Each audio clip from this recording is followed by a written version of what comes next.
All right. Good evening, everyone. Thank you. Thank you. I appreciate that.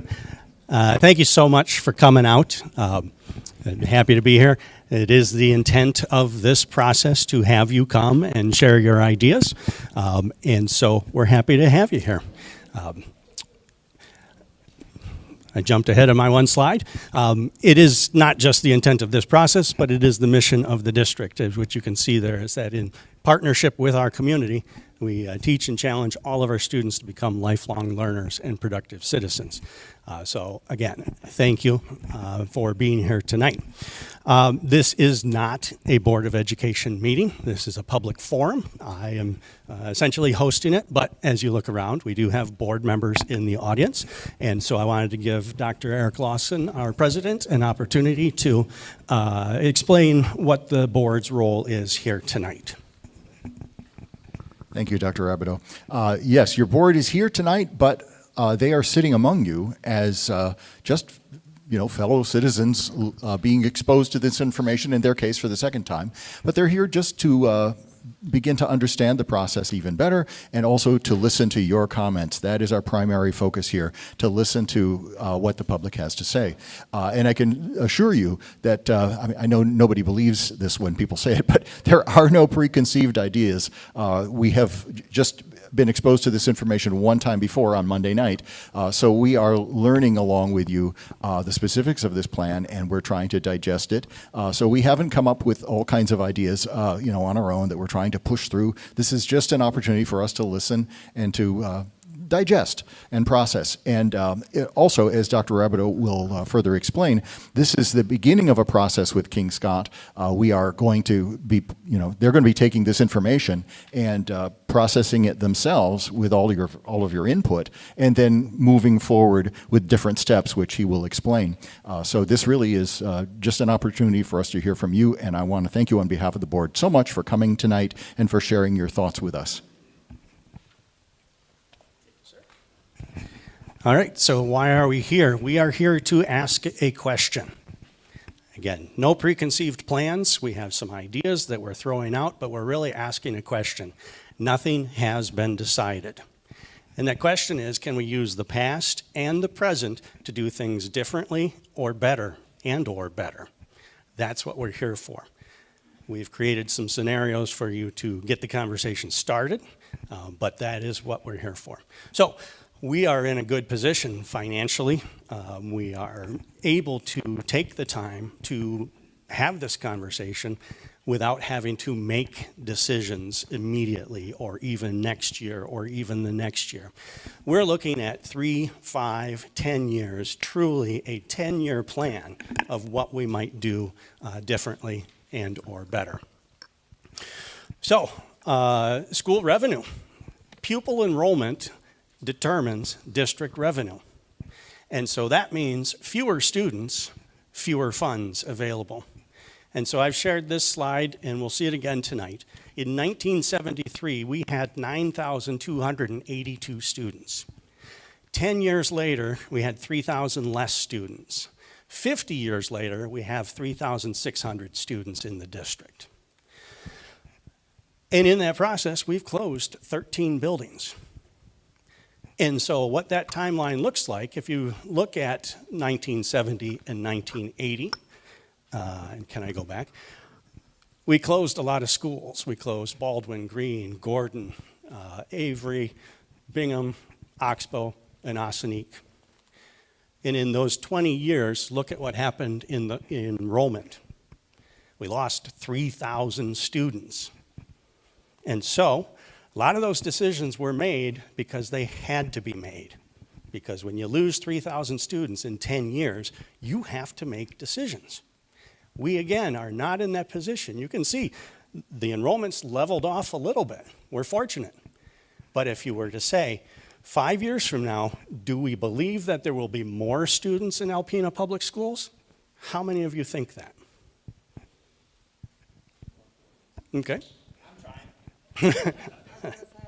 Yeah. We're all trying. Yep.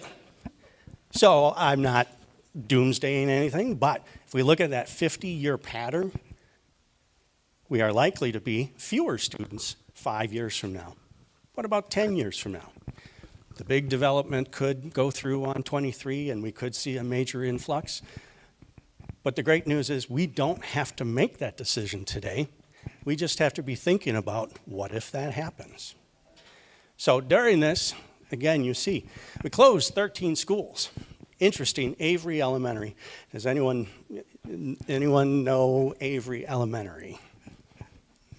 No, Gordon, Avery Elementary. All right. So interesting, it closed in 1963. It was reopened in 1977, and then it closed again in 1982. There was probably some community input during that process.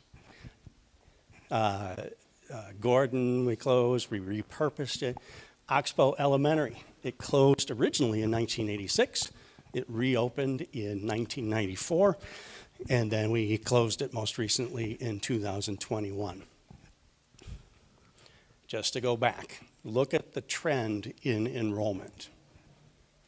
Those decisions were made because we had no other choice. So what does this whole process look like? Again, we'll be saying this. No decisions have been made.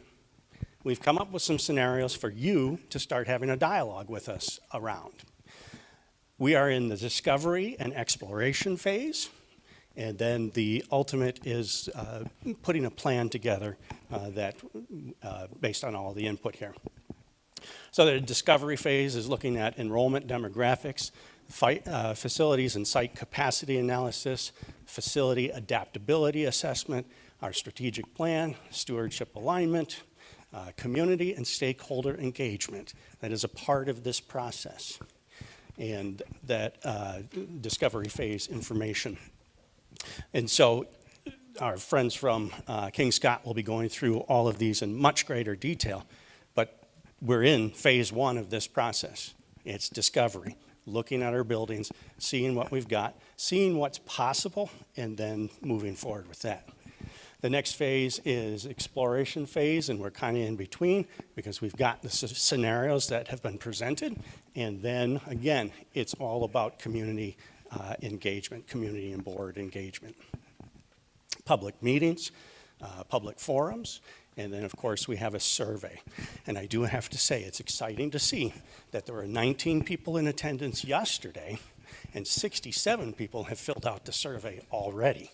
So that means you've gone to our website, our YouTube channel, you've watched and you've scanned the QR code that we used last night, and you've started providing feedback.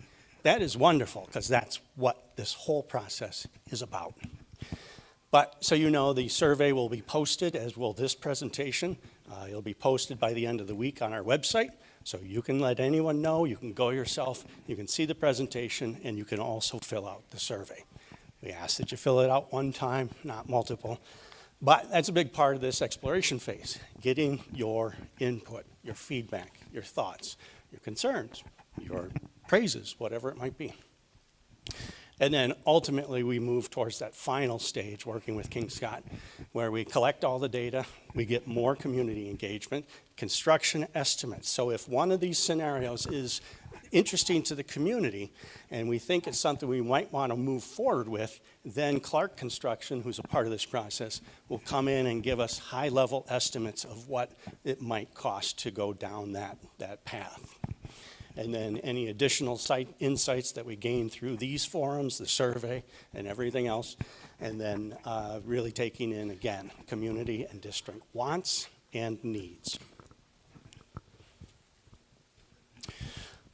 And I just want to reiterate, first off, it's very uncomfortable to be wearing the same suit that is in the article that you're looking at. So apologize for that. But I just want to let you know, we have been actively trying to get people out tonight. And so I've been on the radio talking about this. I've put it in my superintendent update. We've put out press releases. There's articles that have been out. I've wrote those 2 guest columns talking about what this process looks like. And you'll hear a consistent theme. It's about sparking a dialogue and getting reaction to ideas. And so, just to let you know, we're also very focused on communication. And we recently sent out a survey to our families and staff asking, are you getting the communication you want? And are you getting it the way you want it? And the feedback was very strong that yes, we were doing that. But if you feel like we haven't done a good job of saying that we want to partner with you and get your feedback, let me know how we can improve that. Because we feel like we've been very actively promoting tonight and Monday night, as far back as my November update. But if you feel like we're not communicating with you in the right way, we're always interested in knowing how to do that better. Because we don't want the Facebook comment section to be the reason why you come out here. I hope we have better trust in our community than that. And we're working hard to do that as part of our strategic plan, building that trust. So, one more shot of me. So with that, again, this is a dialogue. We have Robert Adkins, president of King Scott Associates, and Laura Kasai, who's the project director, and they are going to take over from here.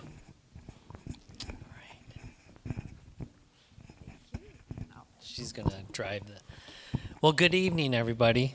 God, I love this turnout. We were curious, based off of Monday night, if we would spark some conversations within the community, because that was our goal. So we really appreciate all of you that have taken time tonight to come talk to us. Real quick, how many elementary families here? Just a raise of hands. Middle school? High school? How many students? Okay, we got some. Any other students? So students, we want to hear from you because we're talking about your district, your schools. So I'm so glad some students are here. Well, real quick, a little bit about King Scott. We're an architectural engineering firm. Our core market is education. We practice all over the state. But a big part of what we do is educational planning. So this is a lot of work that both Laura and I do. And I give the district a lot of credit for taking this on now and doing this because we have time and time to really reimagine your district. So what we're working on is to develop a plan or a series of recommendations that will reimagine Alpena Public Schools, like from now, 10 years out. So this isn't something that is going to happen right away. There's a lot of things that are going to happen for certain things to be triggered, but it's great to have a plan in case some of those triggers happen. So that's why this first slide, why master plan? Why is it important? Well, it's important to create an equitable, modern learning environments that give every Alpena Public Schools student access to high quality programs. And our whole effort is through that lens, through the lens of education. No matter where they live, and you have quite a large district, and we'll get into that, and to use our facilities more efficiently so resources go where they matter most in teaching and learning. So that's why we're doing this. And we really need to hear your input because we have been studying the dynamics of Alpena Public Schools in order to get to this point to where we can at least come up with some ideas to trigger reaction. We want to hear your thoughts and we want to hear your concerns, but also your ideas. Just in a couple conversations I had before this meeting, I had a couple ideas brought to my attention. So we need to document that and hear you. So for this type of effort, we need to look at the district in multiple ways. I know this slide is hard to read, so Laura and I are going to go through all 10 of these guiding principles. But these are the lenses that we used in order to come up with the ideas that we are going to present tonight. So the first one is invest in strategic renovations and right-sized additions. In other words, based on moves within the district, what are some of the improvements that are needed to facilitate that. So that's the thing we're looking at. So it's really about targeted updates, leveraging existing infrastructure, really leveraging your current buildings. And then modernizing. One of the things we notice is the general ed classrooms in this building could use a lot of attention compared to like your CTE programs. I mean, those classes are phenomenal. So those are things that we've already picked up on, and we picked up on a lot of things throughout the buildings. Another guiding principle is mitigate geographic barriers to access. So your transportation for this district is a very complex challenge. It's a very complex reality of your district. We have these boards that show your district boundaries. Those colors represent the geographic boundaries for your elementaries. But it's a very large district, and geographically that presents a lot of challenges to the families, to the teachers, to the students. So we look at that through that lens. Optimize facility utilization and reduce operational footprint. Again, there's where we're looking for opportunities, some improved efficiencies. In some of your buildings, things have just evolved over the years. So we're taking a good look at that and seeing if there's some maybe different adjacencies or different relationships that we can build on to improve efficiencies for programs. Centralize early childhood and specialized programs. With all K-12 districts, there's a lot of programs that districts now provide families and students. So it's really looking at opportunities, how we can centralize things, and again, improve things for those programs. Support for rural and neighborhood schools. I will say the first thing that jumped out to us when we started to really look at the district was your country elementaries and how key those are to servicing this entire district, the land area. So we paid special attention to those elementaries because we feel they're very critical to the success of the district and just servicing all the families. All right, Laura? Oh, thank you. I'm going to stand over here because my eyes are just not quite good enough. Okay, so I'm going to go through the bottom row here. Number one is ensure educational equity and access. So we thought about things like how many sections are in your elementary schools, meaning how many classrooms of first graders or second graders or third graders, et cetera, are in your classrooms, and what that might mean in terms of offering students equity and access to programs and supports. Enhance educational experience through innovation, getting to know the Alpena community and asking ourselves, what are the relationships, what are the wonderful entities that exist locally that we could think about in terms of offering our students innovative programs and relevant learning opportunities and experiences. So that was our second lens there. Third is flexibility for community and partner collaboration. So again, getting to know the community, asking ourselves, are there relationships that we want to enhance, that we want to further support, that might help us from a facility perspective? Administrative consolidation and co-location, asking ourselves, might there be benefits if our central administration friends were closer to some of our other, building programs or populations of students. Then finally, grade level reconfiguration to improve developmental continuity.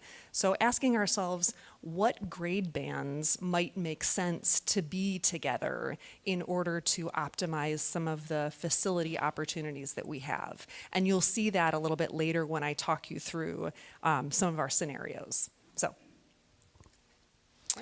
Okay, so we're going to start with the real exciting stuff, the data. The district information. And I'm sure a lot of you know this, but we're going to kind of go through this just as a reminder. But if you look at just when your buildings were built, your current schools, right now your 5 elementaries, Besser, Ella White, Hinks, Sanborn, and Wilson, were all built in the 50s. Then in the middle 60s, so 65, this building, the high school, and then Sunset was built. Besser and Sanborn received upgrades in that period.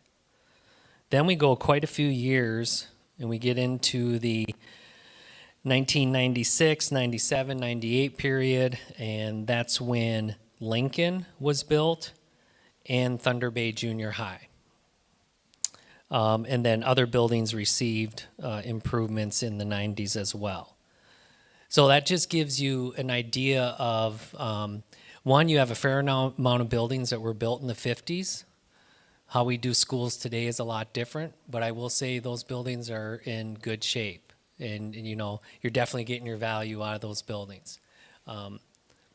So, student enrollment, this is not unlike what we have seen around the state.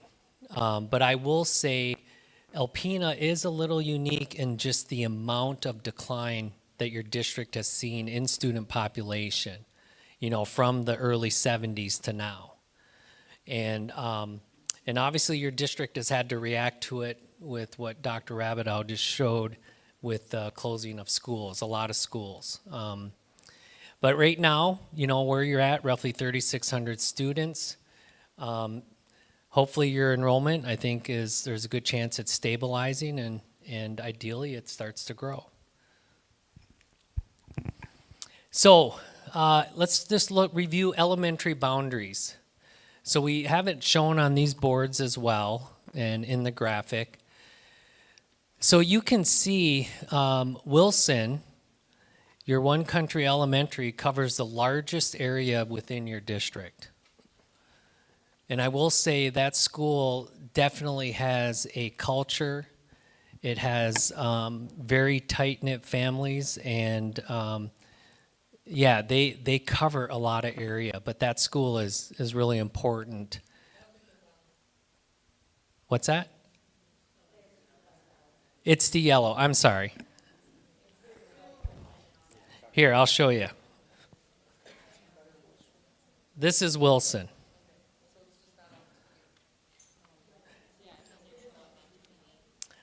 The joy of technology, right? Everything. That's why we printed the boards. So you have Sanborn as another country elementary. That's in purple. I think that's, purple down below. And then we have Hinks, the green boundary. And then you can see the what we call the elementaries in town, the city elementaries. Besser is in orange, Ella White is in red, and Lincoln is in blue. Again, speaking to the size of your district, 604 square miles. You're the 8th largest land area district in the state. I believe you're the largest in Lower Michigan. Me, being a kid growing up from the UP, I think the rest of the large land area districts are up in the Upper Peninsula. And you cover, 604 square miles. So here's some interesting facts about your transportation. And I think a lot of you can probably attest to these things. Well, first off, you have a bus fleet of 21 buses. Your secondary routes, so that would be your middle school and high school, are the most crowded than your elementary routes. The earliest route starts at 5:10 a.m. And that's for secondary kids, so middle school, high school kids. How many middle school, high school kids like to get up before 5 a.m.? Yeah, that was a statistic that really jumped out at us, along with the longest bus rides. The longest is almost 2 hours on the bus, and most city students around 30 minutes. Most of the country students around an hour. So there's a lot of challenges to transportation. Transportation is very complicated. So what this slide is showing you is if you look at like Wilson Elementary, for instance, one would think that, okay, they're gathering kids from just their geographic boundary, but that's not the case. Those blue dots represent families all over the district that are going to Wilson. The image, if you're looking at it on the right, that's for Besser. Besser is also drawing kids from all over the district and even outside of the district, and which we know is a popular elementary. So this is just an example of how complicated these transportation routes are. These are images, really, of some of the routes, and I do not envy the job of the transportation director within the district. So if you look at this, really what we wanted to show, and these are the questions we're asking ourselves as we develop ideas for consideration. Could we reduce the crowding in the secondary buses? That's something we're looking at as we explore ideas. Could we simplify routes if there were fewer destinations? Could we limit early arrival at elementary buildings and limit the time kids are waiting on a bus for the building to open? Could we potentially increase walking boundaries to the school for some of the city elementaries? So these are all things that we're thinking about. Now, are we going to solve all the transportation challenges? No. But whatever we land on, let's hope maybe we can improve some of these things, which would be great for the students and families. So that's our goal. All right, I'm going to shift gears. Now we're going to look at the buildings from another lens, and that's really looking at it from a square footage, building footprint standpoint. So your total district square footage is 645,000 square feet. I know a lot of people are like, okay, so what? It's a lot of square feet. But just to give you some idea, this high school is 254,000 square feet. Your larger elementaries, Besser and Ella Wright, are right around 55,000 square feet. And then we have Hinks at 31, Lincoln at 38, and then your smaller elementaries, Sanborn, Wilson, Sunset, 20 to 25,000. Thunder Bay Junior High is at 116,000 square feet.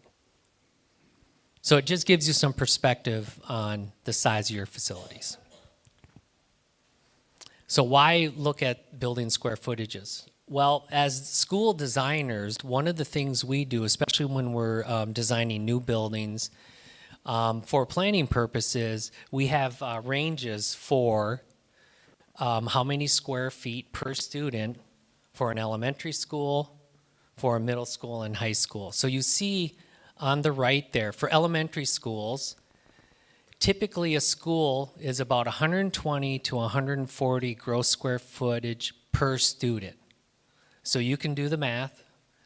If you have a 100 student school or a 300 student school, the size of the building will fall within that range. Middle school is 140 to 160, and then high school is about 160 to 200. So if you look, oh, can you Sorry, go back Rob. real quick? Yeah. Am I going too slow? No. Okay, just Keep kidding. going. So if you look at the elementaries, your total elementary square footage is almost 232,000. Your population of pre-K to 5 is 1,656. You do the math, you're at 140 gross square footage per student. So you're at the high end of the range. For your secondary, we have 370,000 square feet, about 1,900 students. We're at about 188 square foot, gross square footage per student. So again, towards the higher range. So you might ask yourself, okay, what is this really telling us? There we go. If this is now breaking it down per building, So if your building is at the higher range, that indicates you're at the high end of square footage per student, which could indicate you have some capacity for more students. Again, this is just a benchmark. If you're below the benchmark, that usually tells us your school is pretty full. You don't have a lot of capacity, if any, for new students. So just looking at your elementaries, Besser Elementary, Wilson, and Sunset are all below the benchmark. Hinks and Lincoln are above the benchmark. But and I know there's caveats to this. Like, for instance, Lincoln, there's more than just students there. We have a clinic there. We have other things. Yes, sir. When you're talking square footage, are you specifically talking like actual academic space, or are you just talking the overall building? When I say gross square footage, it's overall building.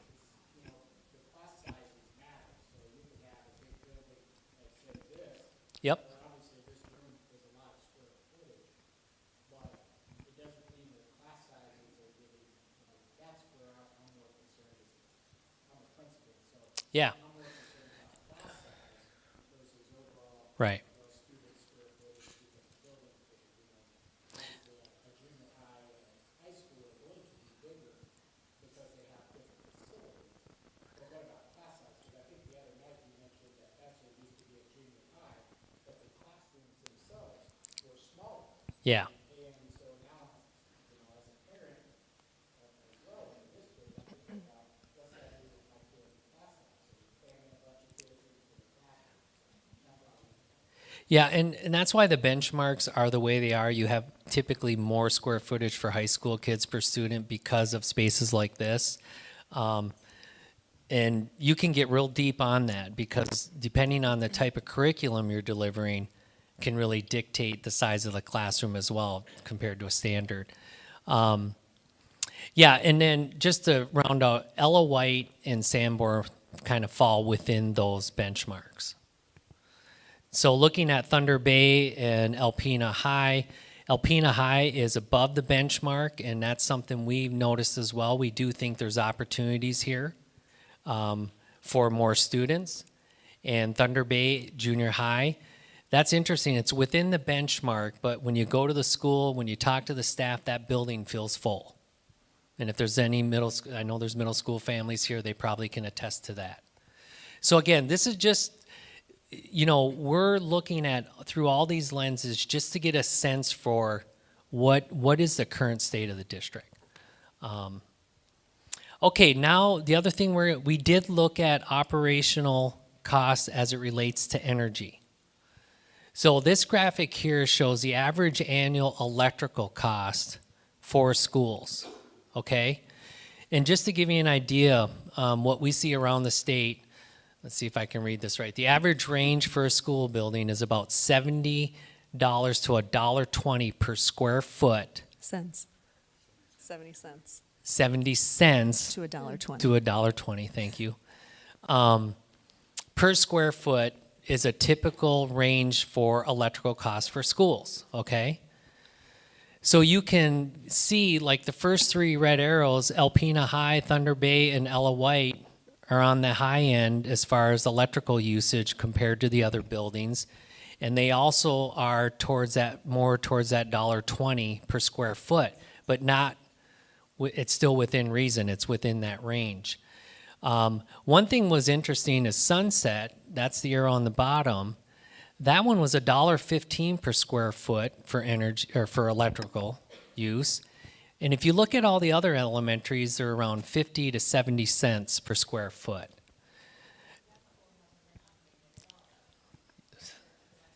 You're reading that's exactly what I was going to say next. Sunset is one that hasn't had an investment in improving mechanical systems. So you can tell the improvements you've made at the other elementaries definitely show up in the data. So then we added gas to the electrical. Now, this one is real interesting. It's the average annual energy cost per square foot of building. We also have the student populations. And again, this is an average annual cost, that's gas and electric. And those three red arrows show that Lincoln, Sunset, and Hinks, on an average utility cost per square foot, are higher than your high school, Thunder Bay, Ella White, and Besser, some of your largest buildings. Well, it's per square foot of building. The reason we put the population on there is that average annual cost is higher than the larger buildings. Those are lower population buildings.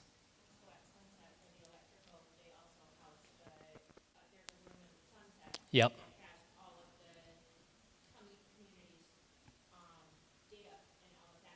Right. Yeah.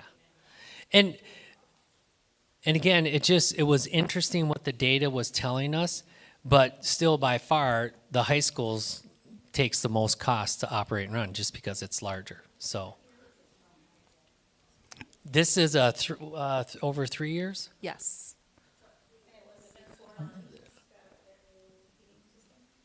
This is The past 3 years. the past 3 years. Yeah. We got the recent data. Okay, we got a lot to go through. So just to, what this graphic shows, and I'll kind of walk over here, sorry. So Wilson and Sanborn, those are high population buildings, high energy cost. And I mean high population relative to the type, if it's an elementary, the size of the building. Ella White, Besser, Thunder Bay, they're high population with low energy cost. And then Hinks, the high school, and Lincoln are low population and high energy cost.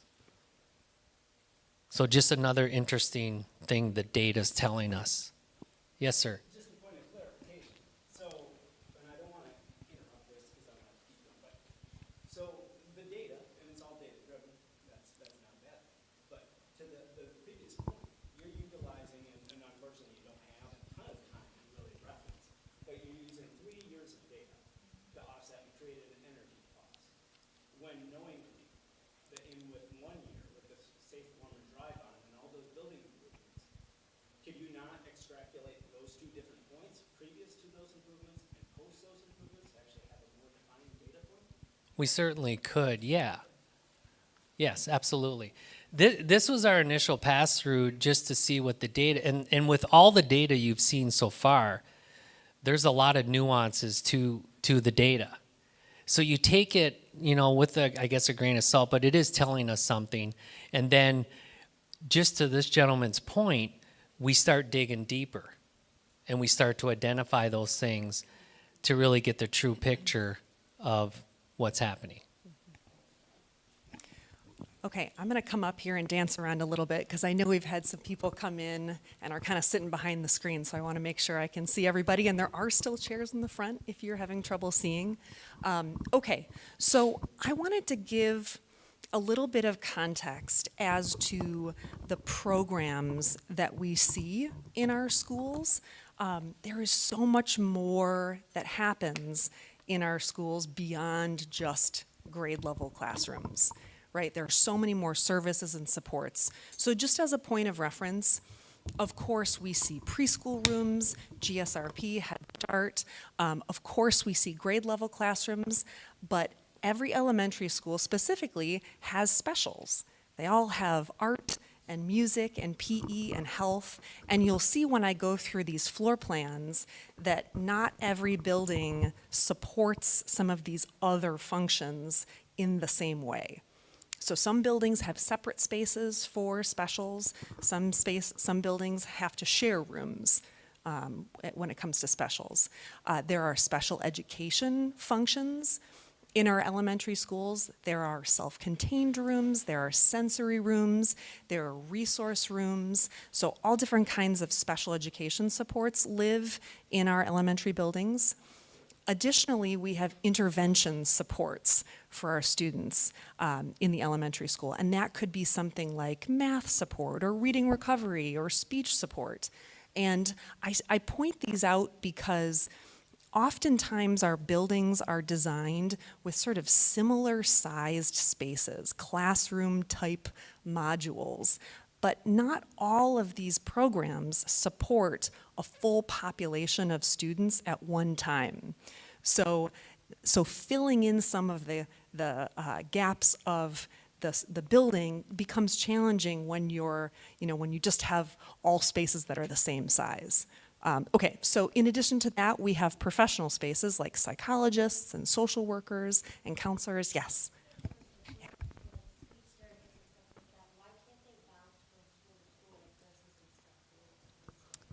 Oh gosh, that's a bigger question that.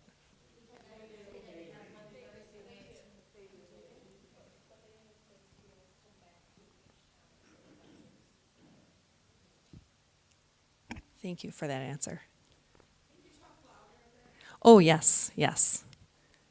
Okay, so what I'm going to do here is I'm going to walk you through the plans of each building, and they're going to be colored.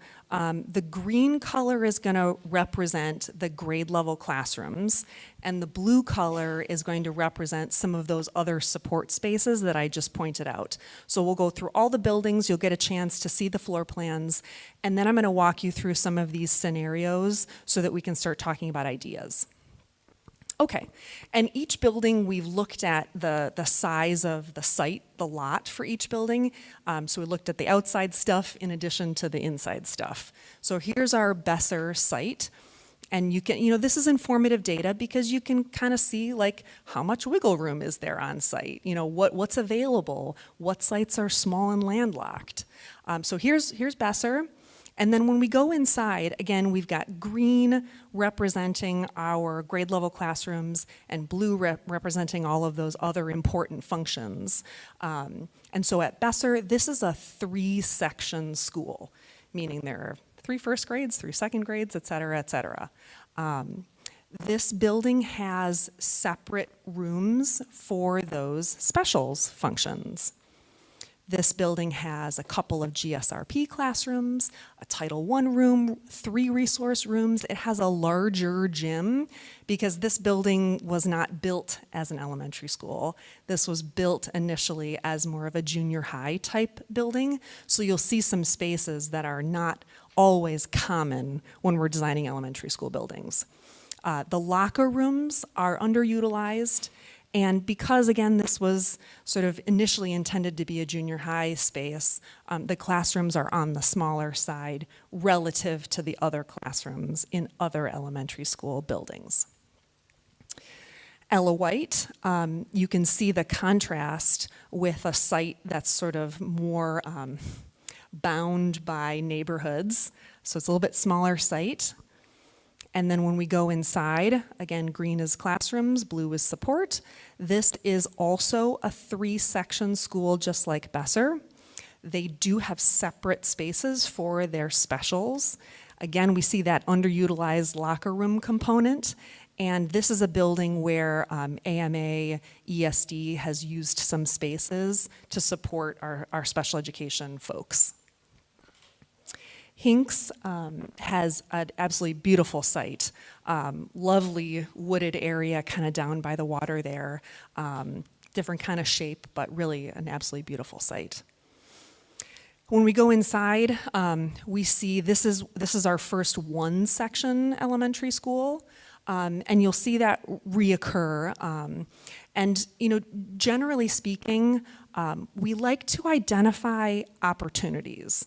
Right? So when we talk about sections in elementary schools, we like to see buildings with multiple sections because then you, as an educator, you have a cohort of folks teaching the same grade level as you are, and there are opportunities for collaboration amongst staff, and there are also opportunities to build strong relationships with students.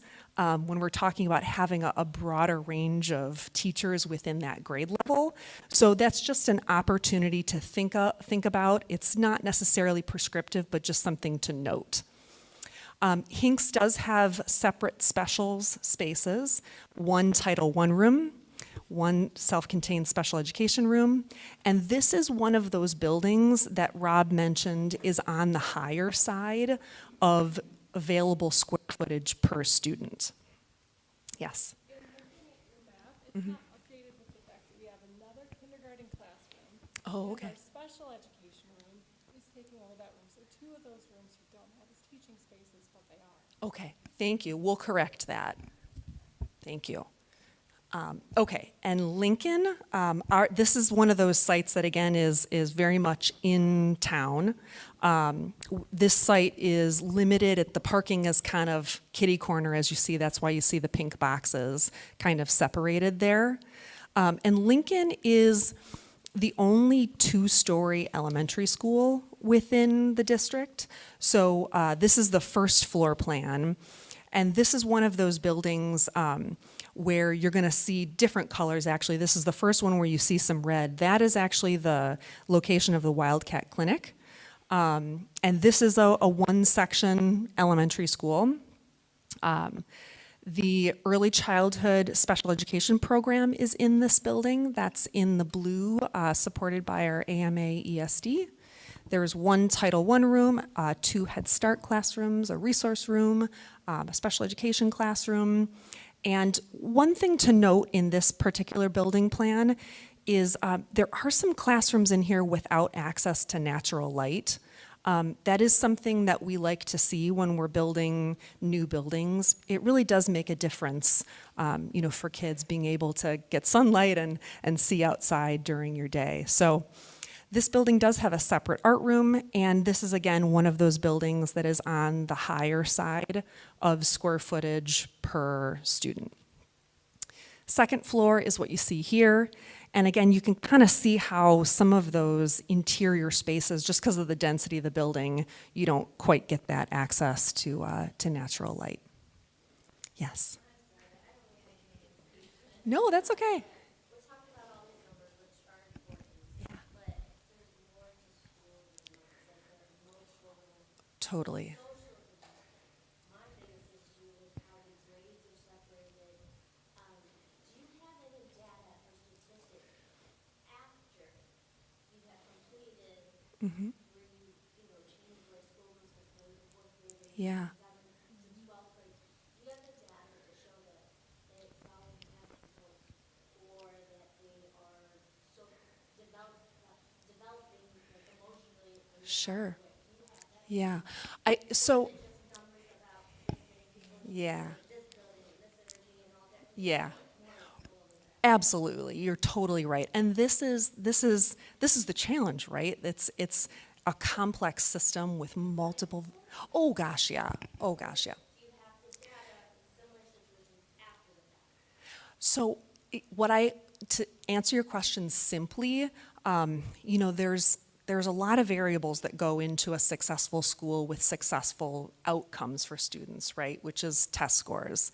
And so, grade band groupings is just one of the things that we look at. So, we can show many successful schools in Michigan that are different types of grade bands, whether it's, PK5 or PK8 or 3-5. So it depends. Yeah.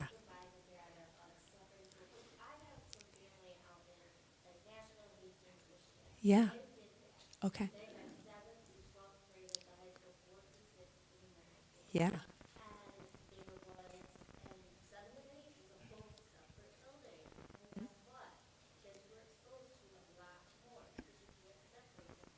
Yeah. Mm-hmm. Mm-hmm. I'm just wondering where, do you have anything that shows that this can be promising after the fact? Sure.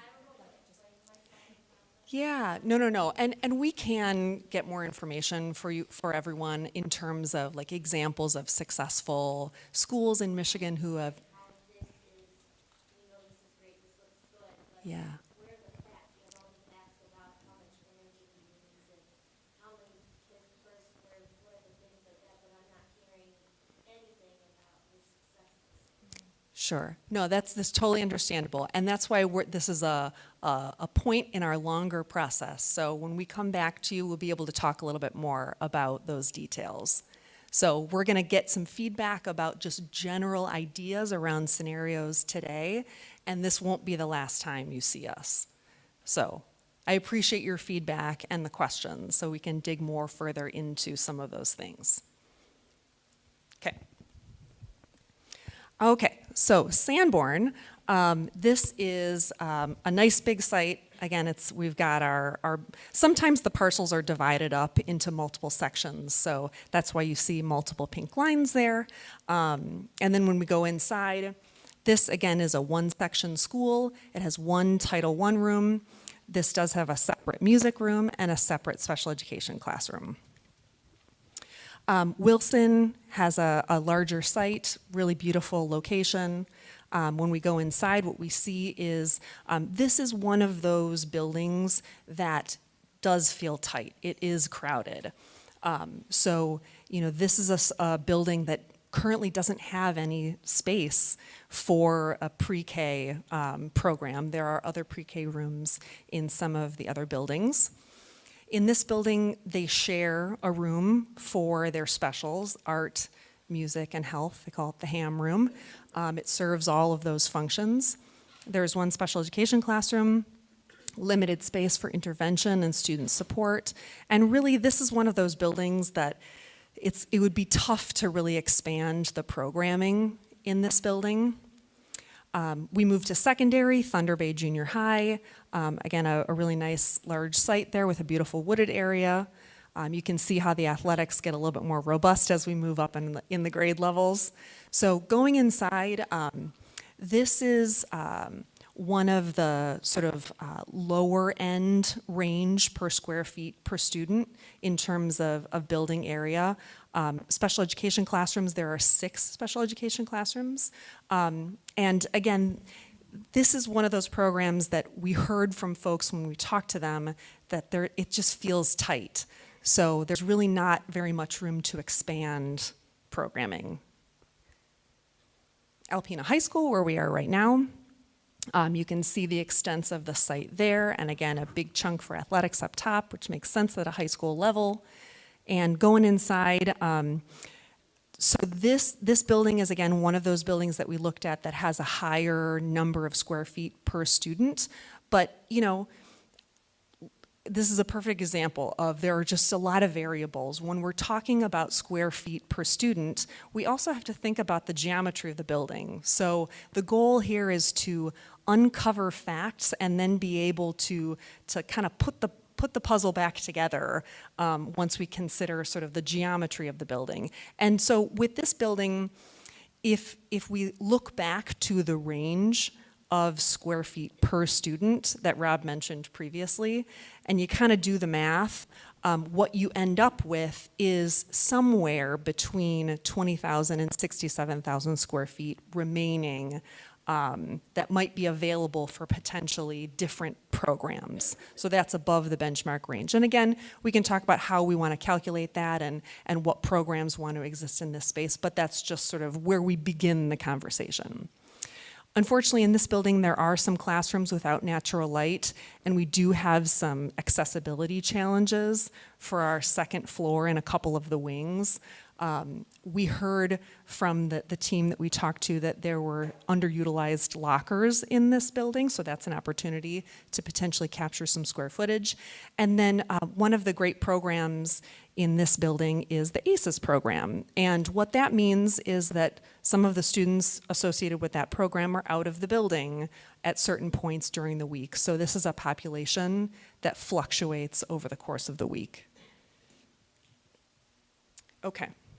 So I'm going to walk through each of the areas of the high school, and the green is indicating rooms that are scheduled for courses. So we were able to work with the staff in this building to identify sort of where are the classrooms that are scheduled at this moment. So you can kind of start to see where the white area is, but that doesn't mean it's not used for something. It doesn't mean it's not used for, you know, a great program. It's just this is the beginning part where we start to ask ourselves, how much square footage do we need to do the things that we want to do at the high school? So moving to Sunset, again, very lovely, large property there. And when we go inside, Sunset is used primarily by two programs. We have our Family Partnerships program that, from a classroom perspective, uses those the 6 classrooms, but their program uses basically the majority of that building.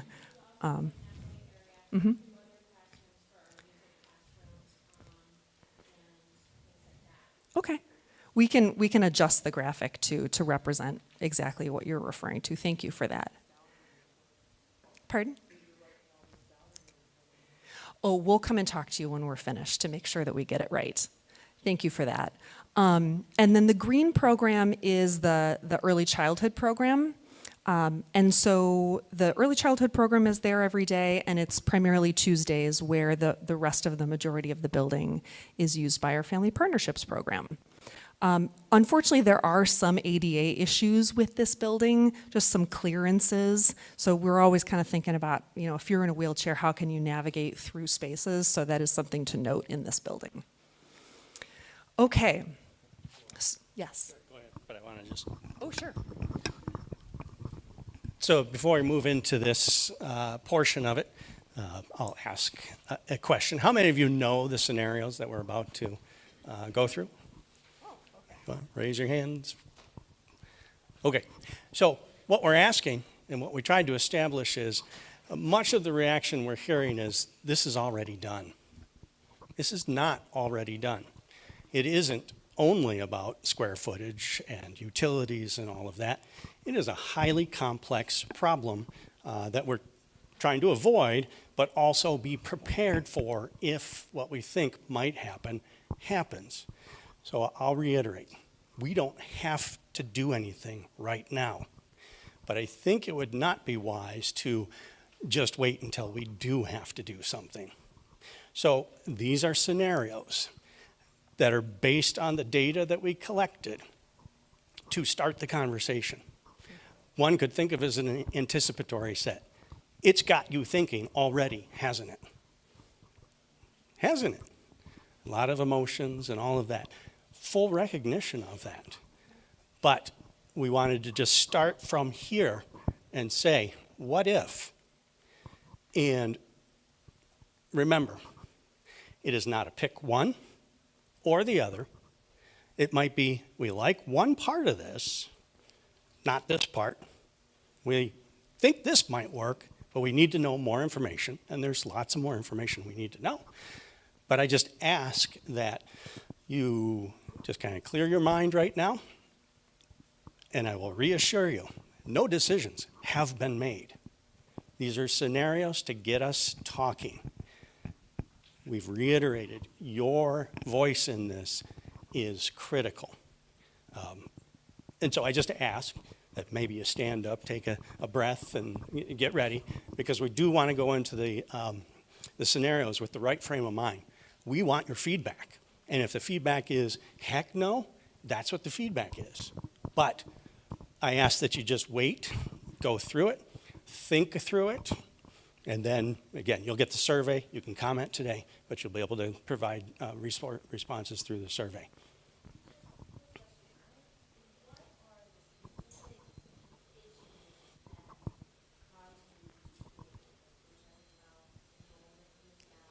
Yeah. Well, enrollment is that business side of it, because if we continue to lose students and we are maintaining a district that at one point housed or serviced 3 times as many students, you have to make decisions. And it's been made several times throughout the history where we had no choice because we just didn't have the money to operate the district as it was. Well, inflation and how far do those dollars go? And I don't want to spend too much time on the state's budget, but I'm sure you're all thinking, wait, we just got the largest investment in public education in the state of Michigan ever, right? Because that's been the talking point, $10,000 per student. It is, in fact, the highest amount we've ever received per student. However, there are lots of things behind the scenes where Number one, things cost a lot more now than they did in the past. But then two, there's all sorts of factors, employee retirement that the district is responsible for paying for. The state last year paid us for that. They took that $1.7 million away from us this year. But we don't see that in the papers because there's a lot of really complex financial pieces. So it's a great point. Yes, dollar on a piece of paper, we are receiving more dollars than we ever have for students. But perhaps another community forum would be going through all of what it actually means for our students. And it leads us to a great point. We don't know what the state of Michigan is going to do next year. We waited until October when? I mean, it was like I've blocked it, a traumatic experience. We didn't have a budget 3 months into the school year. And then they're still figuring it out. They don't know what dollars we're actually getting. We don't know what dollars we're actually getting. Point being, it's very complex, but you're right. We are getting more than we got in 1973. We're getting more than we got 3 years ago, 2 years ago.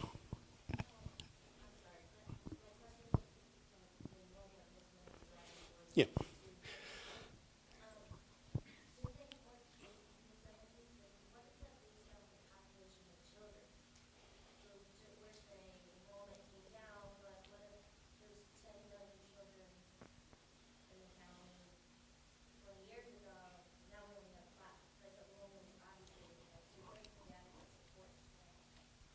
Not sure what your question is.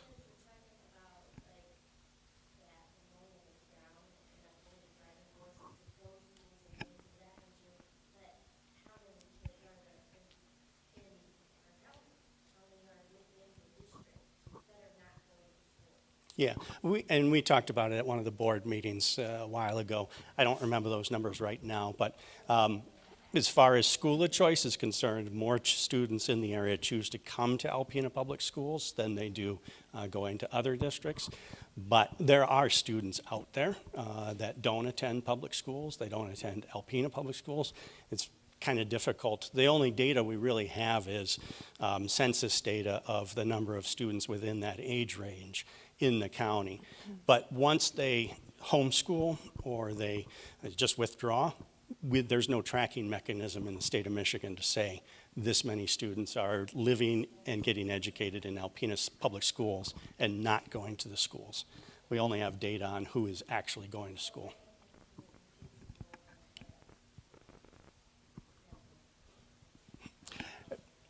I'd be happy to talk to you more. Again, you can go back and watch our board meetings. When did we go through the enrollment? I mean, it was October and September board meetings. We dove a little bit more into the finances and the enrollment at those meetings. And if that's what you like to do, watch YouTube videos, you're welcome to do that. But you can certainly, I'll answer any questions I can and explain it a little bit more. Yeah. Similar question. As we sit here and prepare ourselves open-minded as we look at these scenarios again, given consideration that the board found out, I believe at the Monday night's meeting, not principal or any other staff were affiliated with this process thus far. Not true. Okay. And maybe so. I don't know all the details. I'm just asking the question. How is it, who was the architect of the vision, the mission, and how we got to these two scenarios? The school district vision? In terms of where we find ourselves this evening, discussing openly scenarios 1 and 2 in the strategic plan, which is the first step of the CIP, et cetera, who were the shareholders in this discussion thus far?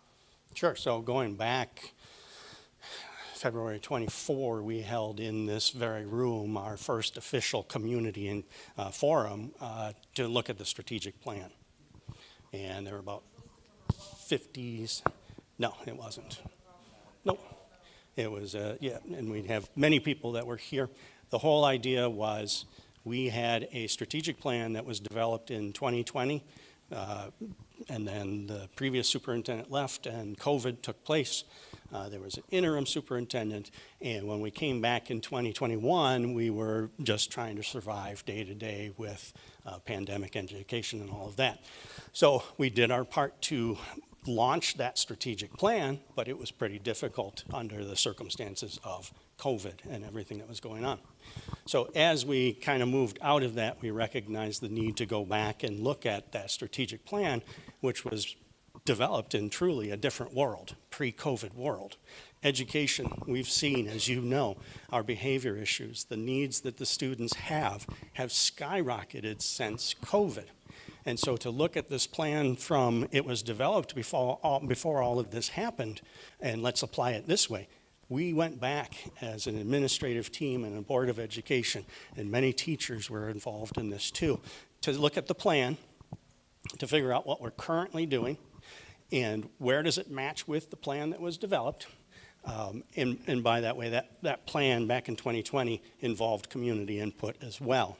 But we looked at what could we salvage from the plan that was developed back in 2019 or 20, and then what do we need to change? And so our administrative team was absolutely involved in the development of that. The community was involved in the development of that. And in that, you had your 5 pillars, and we're talking about stewardship right now, where we realize we have to have a long-term sustainable plan. And so there was a lot of community involvement there. We've had a couple, it's been on pretty much every board meeting agenda since 2023, 24, when we started having these conversations. We've had 2 public summits where we brought in 50 to 60 members from the community, the staff and everything to talk about the strategic plan. In that first one, we identified needs, strengths, and from those needs and strengths, we identified, again, what was in our existing plan and what we needed to put in our new plan. And so that was the creation of the strategic plan, which then said, what about this long-term facilities plan? That process, again, went through many iterations in the board and conversations there, but ultimately when we agreed to sign on with King Scott, their first step was to get all the utility bills and all that logistical stuff from us, and then they sat down with all of our administrative team and talked through what it looked like to be educating in their schools. They then went to the buildings and interacted with staff as they toured the buildings. They were measuring, they were looking, they were observing, and they were talking to people in that process.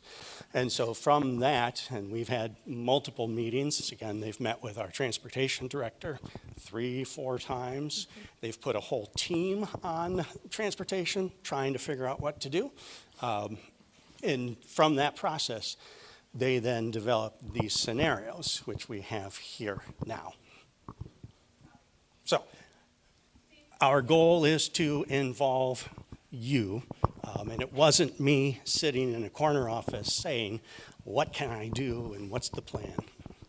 My name is Brady Gatsky. I'm an instructional coach for APS, and this is my 30th year with, 29th or 20th year with APS.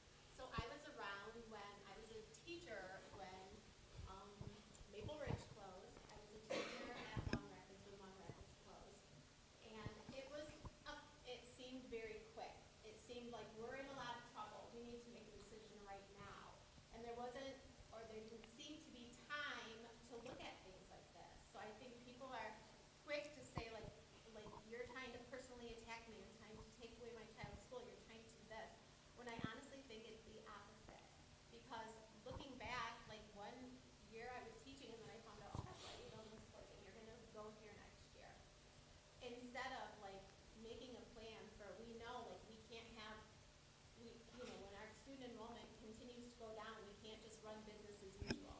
Some things have to change. So is it smarter to make a good plan and to work as a community to come up with a good plan, or is it smarter to be, nitpicky? I think you have to come at it with like a growth mindset. If you decide that everything is going to be horrible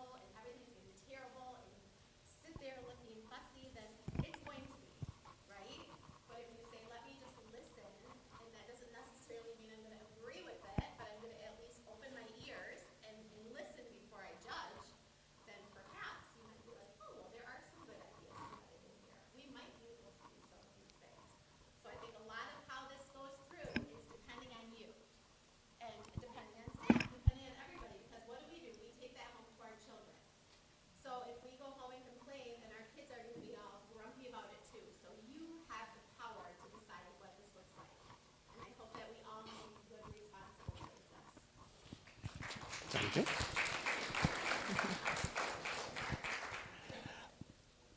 So just some good examples of where we've been and where we currently are. There were 2,000 plus students in this high school. And now there's, on a good day, 1,000. So again, 2,000 plus students in a space that now currently holds 1,000 students. It would be irresponsible from a business aspect, and there is that business side of this. Because as taxpayers, you're reminding us every day, why are you spending money on a parking lot? Why are you spending? There's a business side to this. And that's a good illustration of this building's really 50% of what it was when it was built. Yeah. Has there been a study done while more parents are choosing to homeschool their kids instead of sending them to APS? Public schools? No, because it's difficult to find out why they left the school, because they don't have to report where they go, after that. But again, the perception is that we're bleeding students and they're leaving. In fact, it's not true. Yes, students are leaving to homeschool, and the wonderful thing is we've got the family partnership that is capturing many of our students that this isn't the right place for them, whether it's any of our buildings. They're looking for something else. And so we have the home partnership, which allows families to homeschool and partner with our school district. So they have anecdotal comments of why those families left and that. But if a student just withdraws from Alpena Public Schools or any district in the state of Michigan and says, I'm homeschooling, they disappear off the graph. There's no tracking system to really know. We do ask, yeah, absolutely. Yeah. What's that? Thank you, thank you. But I really do, appreciate that. Yes. Before you move on to the scenarios, if I remember right, you said it was 15,000 square foot at the admin office? The Gordon Street building, 15,000 and change, yep. Yep. Do you have a map or layout of the floor plan of that building and its use? Not in this presentation, but we do in our office. Functions are all components in that building? So our central office function, Yep, human resources, curriculum, finance, and that's an interesting, try to make this short, but it's a good, so 3 years ago, up till 3 years ago, NEMSCA leased half of the central office building. So central office for APS was only in half of the Gordon Road building for 50 years or something like that, and then they didn't renew their lease. Now, if you've ever moved from a small house to a big house, that space disappears. We have now taken over the entire building with different services. We've added staff, or Pivot is there. We've taken those spaces that we didn't need. Similar to the high school too. Again, we've got full classrooms. We don't have rooms sitting empty all day. Part of this process is why? What happened in that period of time where we've grown inside the buildings with fewer and fewer students over that. So right now, central office is my office, HR, enrollment, some of our director offices, facilities and maintenance and technology and food services. And then we have the warehouse and curriculum and instruction and people accounting. So. Just out of curiosity, how much foot traffic can the public go to that office?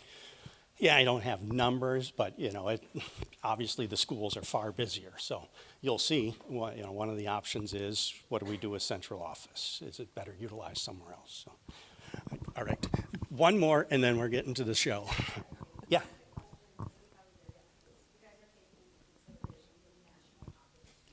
Yep. I'm one of those 2,000 kids at APS, and the baby boomer generation is one of the biggest generations I've met.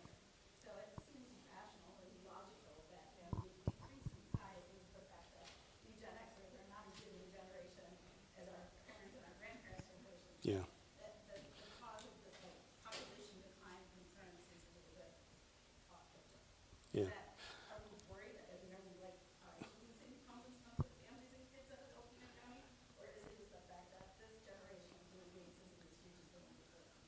I think a little bit of both. Our enrollment decline mirrors the population decrease in the county, so. Yeah, and the state, but I would assume, yeah. Yep. Yeah, yeah. All right, so without further ado, thank you for that. Okay. Thank you for your patience. Okay, so these are complicated scenarios, so I'm going to walk through them slowly, and if you'd like me to go back, I'm absolutely happy to do that. I know the graphics are a little bit small, and if anybody wants a better view, please, move to see the screens. And, again, we've talked about this a lot tonight. What is a scenario? It's just a collection of some bold ideas. And what would be really helpful for us moving forward is for us to understand, where are the opportunities that excite you and what are the things that we can just leave behind in our thinking. So we want to carry forward the opportunities that excite you, and we want to leave behind the things that don't feel like a fit. So to begin, I'm going to start kind of at the top of this graphic and work my way down. Excuse me. I'm going to start with the Wilson and Sanborn schools on either side in red there. Those are two of our country elementary schools. So in this scenario, we considered the idea of those two buildings supporting kindergarten through 6th grade. What would that look like if 6th grade went back out to those buildings? And obviously there's more investigation needed here in terms of what the ultimate architectural solution would be. So we've acknowledged, where we might need architectural support to make these things happen. But again, we're trying to identify opportunities that are exciting. So Wilson and Sanborn, K-6, and then looking at Besser and Ella White, I'm going to jump lines a little bit here. So Besser and Ella White, what if those two buildings supported kindergarten through 4th grade? And what that would do is that would allow Thunder Bay to be a location for just 5th grade and 6th grade. Because we heard from folks that building just feels a little bit tight. So what would that look like if we had 2 grades in that building versus 3? And then again, we're kind of pushing down the line here, and I'll come back to Lincoln and Hinks. But to make that happen, we would be looking at 7th grade and 8th grade being somewhere on this campus. And again, obviously, we would need architectural solutions in order to support like the separation of those populations. But just thinking, if we have this kind of square footage availability on this site, what might that look like? Is that something that we would be interested in potentially exploring? And if the answer is no, that's totally okay. So if we go back up to Lincoln and Hinks, those two buildings, what we would be able to do is combine the populations from Lincoln and Hinks at Besser and Ella White in that K4 grade band. And what that would do is that would help us a little bit in terms of limiting those one-section schools.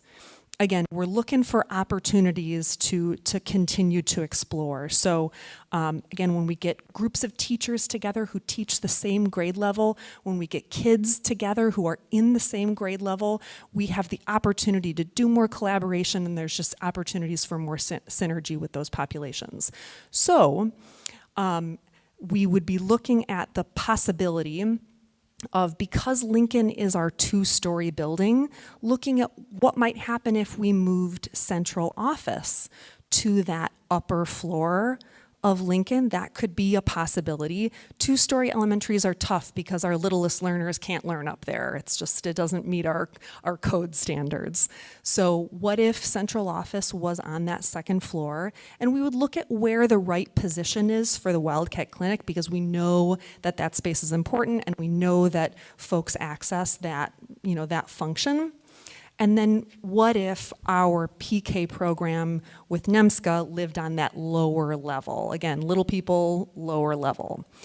And then for Hinks, and this is, I've got a lot of ideas around just how great Hinks is. But you're going to see this recur through the two scenarios. So bear with me. I'll continue to touch on this. But Hinks could be, there's the possibility of supporting a district-wide pre-K or GSRP program. So kind of focusing that building on our little learners, including ECSE, the special education program for our little learners. And just like is currently the case at Sunset, our little people are paired with our family partnerships program. So that would be a similar partnership in terms of those programs.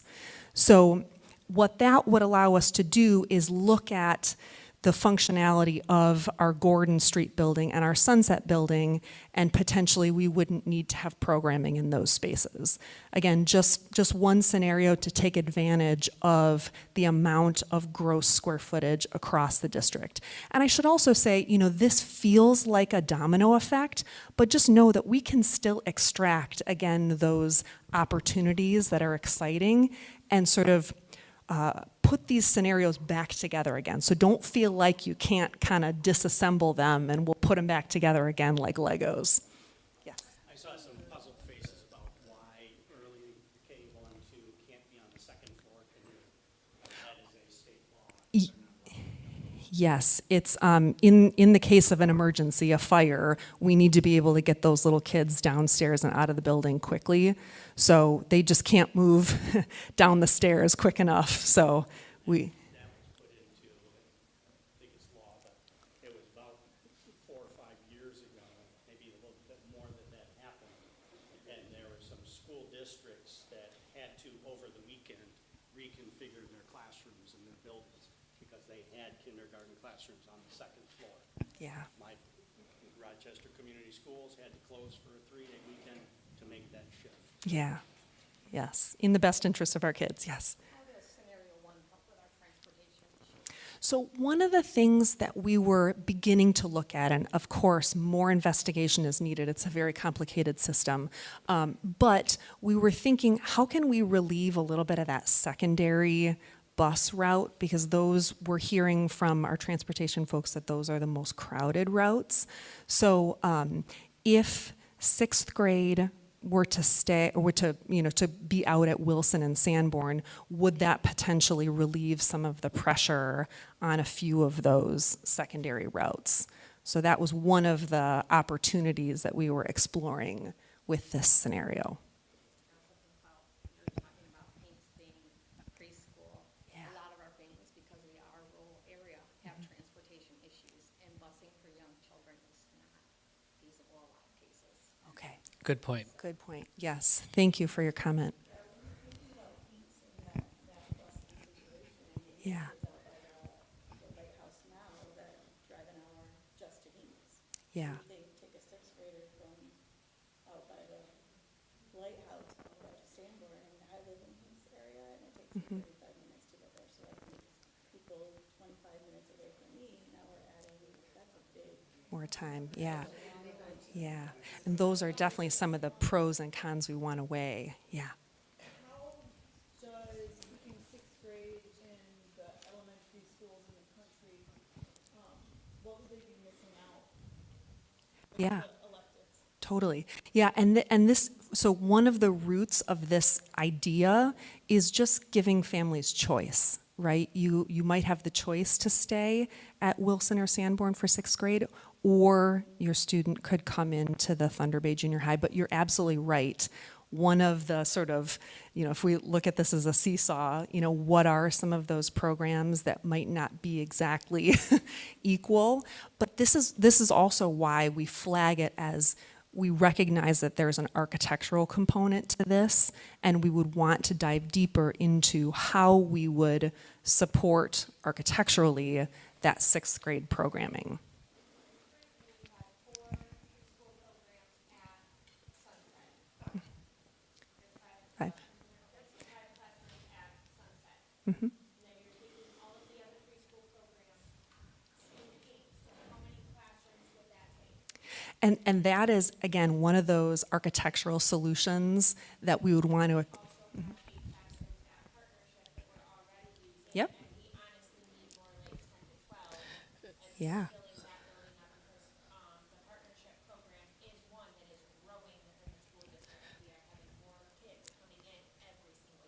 That's So, great. Laura, if I Yeah. could interject, Yeah. we're not saying that. So, with these moves could come additions, or could come improvements to the buildings. So that's why the feedback is great, but what we're looking at for is, if you had the space there, does it still make sense? So that's kind of, because then we'll dig in deeper for this next level of data that you all want. So I just caution, we're not trying to necessarily fit everything in the current building footprint. Improvements would certainly have to be done to the facilities to accommodate these changes. Yeah. Yep. Oh, go ahead. Give us a round figure, and not money-wise. You're saying like Wilson School and Sanborn, and they need the specialty rooms, as well as the sixth grade rooms, Yeah. if you bring them back. Yeah. Round figure, 4 more rooms, 6 more rooms, what are you looking at, thinking if they Yeah. need the specialty rooms, extra sixth grade rooms, what would each of those schools need for an addition? Yeah. Well, and I want to answer your question, but I also want to be accurate, because what we're looking for at this moment in time, again, we're in this preliminary phase, is if we feel like that's an opportunity that we should explore more deeply, because in order to answer that question for you, I would want to meet with our middle school educators and really identify exactly what are the programs that we want to support specifically for sixth grade and specifically at Wilson. Because the other thing that we have the opportunity to look at is, what are the programs that might be relevant to these different locations? You know, might we want to give our sixth grade students maybe some specialty specials that might be relevant, you know, just to the Wilson area? We have so many amazing CTE programs in the high school, and I ask myself questions like, well, what kind of exposure might our middle school kids benefit from in order to kind of build toward some of those CTE programs? I think it would be helpful for this scenario, you've got 2 buildings that need addition. You can't tell us what that would pertain to, or estimate, and 5 buildings that need renovations. So if we just say, okay, we're all gonna go with this, Yeah, just say this scenario. yeah, It would be helpful to see how many buildings need, how many rooms, absolutely. how many buildings need renovations, and what the Yes. And that is definitely our next step. We didn't want to go too far down the road without connecting with the community. But thank you for that. Yes.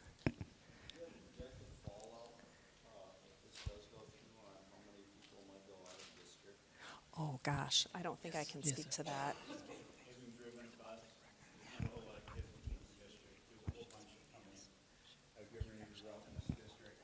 Yeah.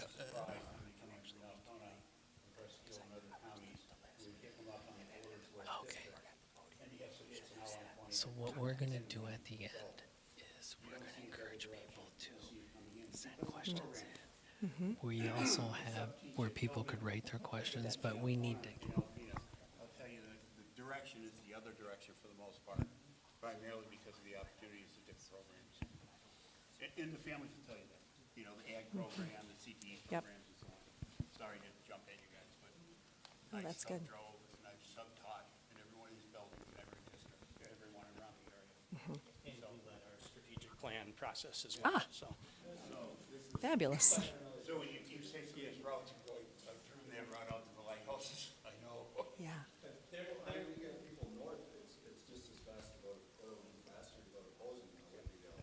In Posen, kids get picked up out off of 65 and come in every morning. I'm not saying they won't. Oh, I know. I'm just asking. Right. No, and I think it's a good question. And I got another one. You're talking about a strategic planning committee. Who's that compromised by? So there's been a variety. Certainly the board has been involved in strategic planning from the beginning. And so then we assembled a group of community. We sent out invitations to hundreds of people in the community, students, staff, administrators, board members. The board members got to invite a participant to come to those sessions, community members. And so it was a variety. And again, we've got the, I think we have YouTube video of that too, if you want to go back to. There were two. There was one in February of 24 and one in February of 25, where the community came back to be a part of that. So that, it'll be annual. Yep. And that is just kind of a checkpoint with the community over the overall progress of the strategic plan. But then we have regularly scheduled checkpoints with the Board of Education on the strategic plan activities as well. But again, we send out what we think is appropriate notification for it, for meetings like this, but we know we're not getting everyone. So if we can get that message to whoever better, please let us know how to do that. And I would just say, yes, people will leave. People will not like us moving their cheese, and they will leave. That's going to happen no matter what we do. But we're looking at a 10-year plan. Like, what do we think the best course of action is? And like we've heard, a lot of people come in. Some people get very upset and leave. As far as students on a daily basis, we see this where they say, that's it, I'm leaving. Not the students, the parents. And then they come back shortly after. If we build a good product, if we improve the product we have, eventually they'll hopefully come back. Okay, in the interest of time, I want to be respectful, so I'm going to just touch on one thing, and then I'm going to go through the second scenario, and we can absolutely continue to ask questions. But I bring up this slide because, again, Alpena is a beautiful place, and it's a unique place, and it's a place with really wonderful partners and really wonderful nature. And so part of our wondering when we were getting to know you all and getting to know the district is, might there be some opportunities for specialty programs that take advantage of where we are in the world? So, might there be opportunities for more what we would call place-based learning that is relevant to where we are? Might there be more opportunities for learning in nature? So this is just to represent that we have partners out there that we could get creative if it's something that is interesting, an interesting opportunity to the community to start to build programs like that. And this is why I pointed out Hinks, only to say that Hinks is a beautiful site. And what an opportunity to potentially do more learning in nature on that site. And right now, again, we're showing some ideas for Hinks, but they're not prescriptive. So these are big ideas that could be applied in different ways. So I just want to put that at the forefront of everyone's mind, that this could be an opportunity, and it might look different depending on where we end up landing. So one of your work stories, you say Section, who actually is part of the education process of place-based learning in Northern Michigan. Yeah. That program is offered to any school wherever they are currently. Awesome. That's great. That's great. So it's something that we could continue to support. Awesome. Thank you for that. Okay, so I'm going to go through scenario 2, and then we can absolutely answer questions. So again, I'll start same way, start at the top and go down, and I might jump around a little bit because it's complicated, but we'll get there.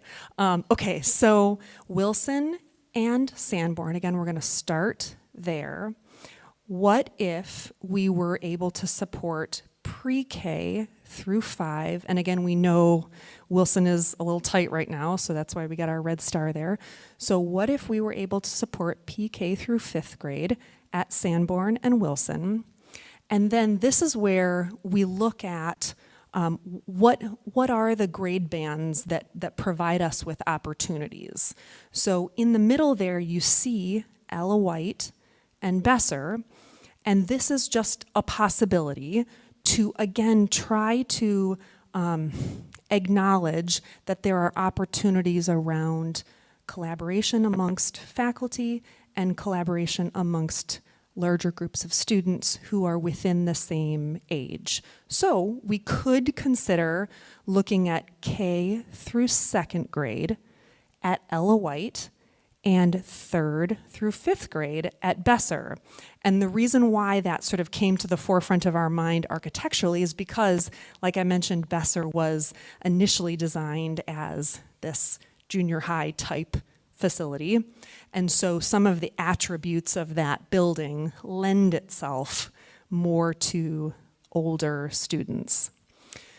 So what you would see here, again, Lincoln, we would have an opportunity to consider, again, it's that two-story building, opportunity to consider what if same type of mix with family partnerships and our littlest learners along with the Wildcat Clinic in that building. You know, what are the synergies that might be created if we were to use that building for that function?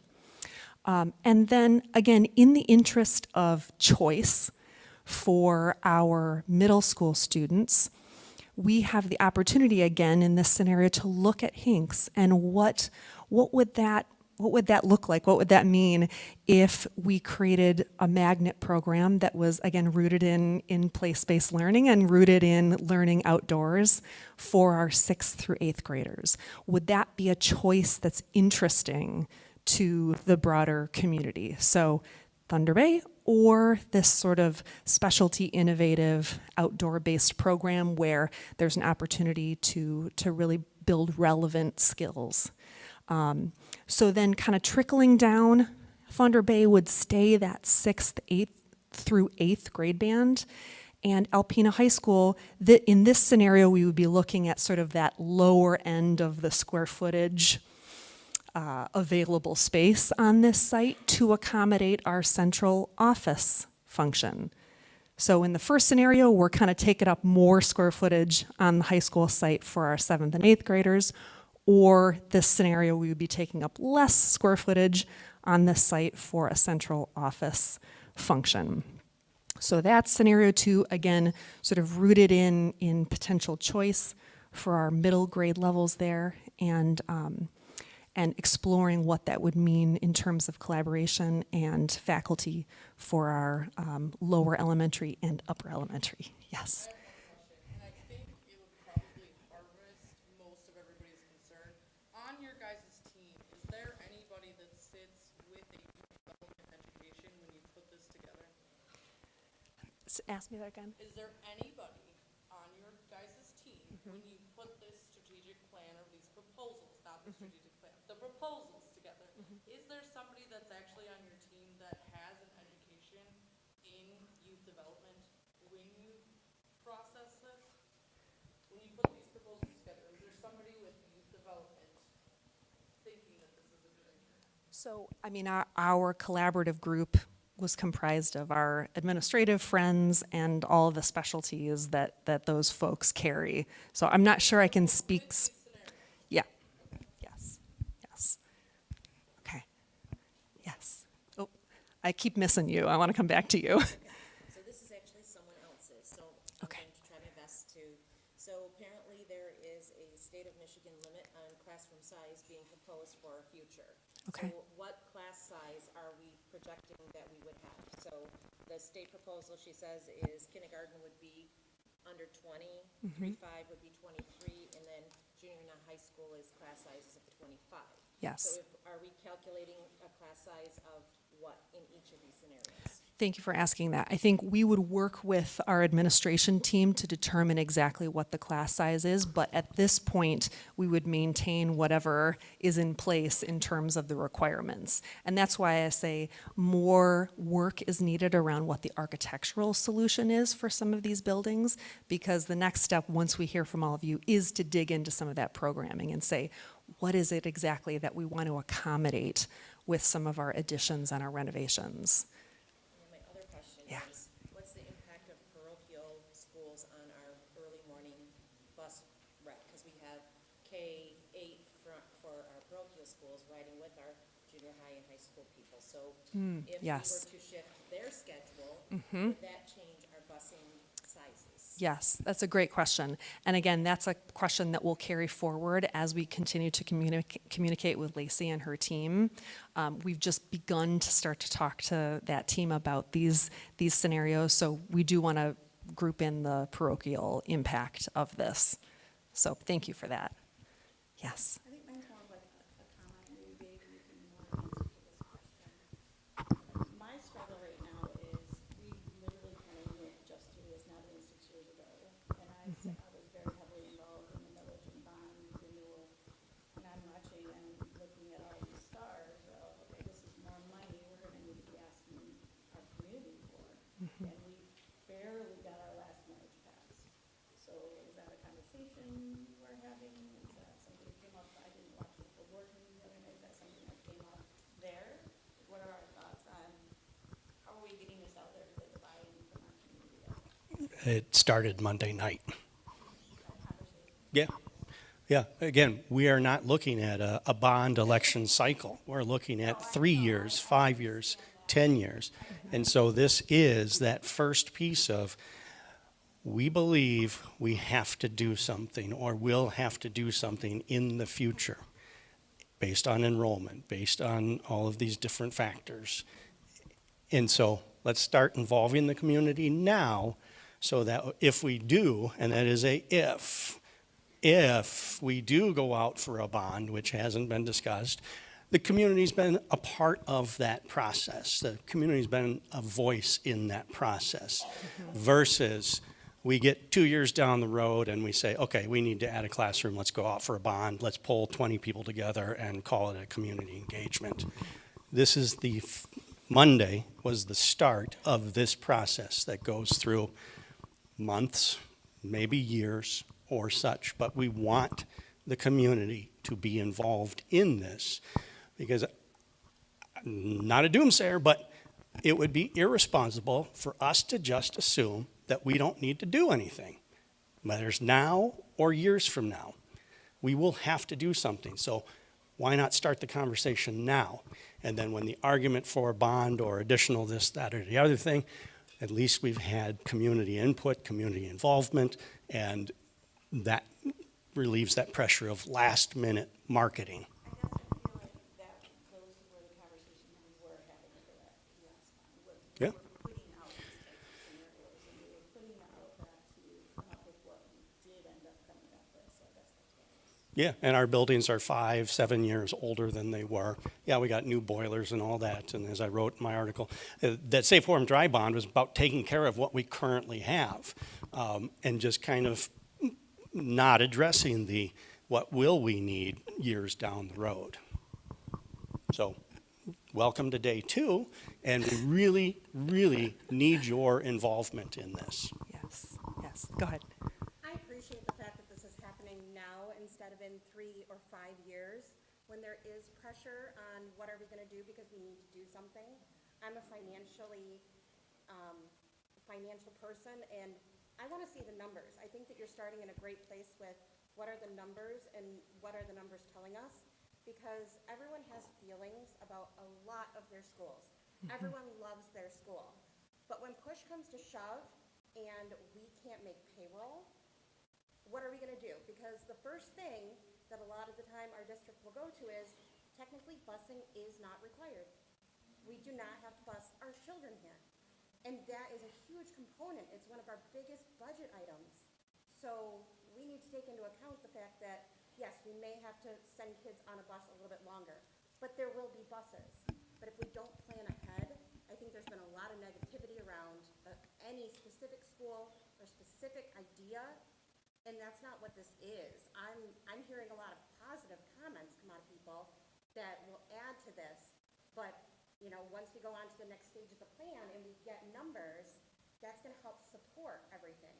But right now, I think there's a lot of focus on this is what we're going to do. And I'm not hearing that. Is anybody else? Okay. Yeah, appreciate that. Okay, yes. I understand we're not there yet. I can appreciate it. I appreciate starting early. This is great. Fantastic. Very simple But When you guys get to the next phase of, some decisions are made, we're at the table, you Yeah. guys will take the architectural cost, spread over time, the cost of loss of retention of good teachers, academic standing, all of that, I'm gonna see it on an amazing PowerPoint, right? Not some free Google stuff, right? course I'm not. gonna see it layered, one layered on top of another, layered on top of another. What the true cost it's going to be. Math has to math, not a girl math. The math's got a math, I get it. But we're gonna see the true cost of that to the community, right? Before this process is over, of course. Go ahead. And so I would couch that conversation in our larger strategic plan conversation too. This is one pillar of our plan. The very first pillar of our plan is, should I do a pop quiz? What is our first pillar of the strategic plan? Academics and programs. So yes, we are not just, in this presentation, we haven't really talked about those academics, but just know that we have been spending really the majority of our staff's time focused on curriculum, instruction, best teaching. We have, I don't remember the numbers, but 48% of our staff, teaching staff, is in their first 5 years in education. And we are addressing that through the strategic plan. We're doing our teacher fidelity training. And we have our coaches here that are deeply committed to that. So it's not that we're simply looking at this from a business and a square footage and some fancy charts and all of that. We are, but we're also, first and foremost, addressing academics, instruction, and those pieces. But it is really hard to say those chairs have raised student achievement by X amount of points because the environment, it's kind of intangible. You put the environment together, it's beautiful, but if we don't have quality teaching and we don't have that culture of caring, respect, and nurturing, then the new furniture, the new spaces, this, that, and the other, it's not going to see the impact. So we will not see, if you put this chair in this room or you add this classroom on, this will result in an X amount of increase in academic performance.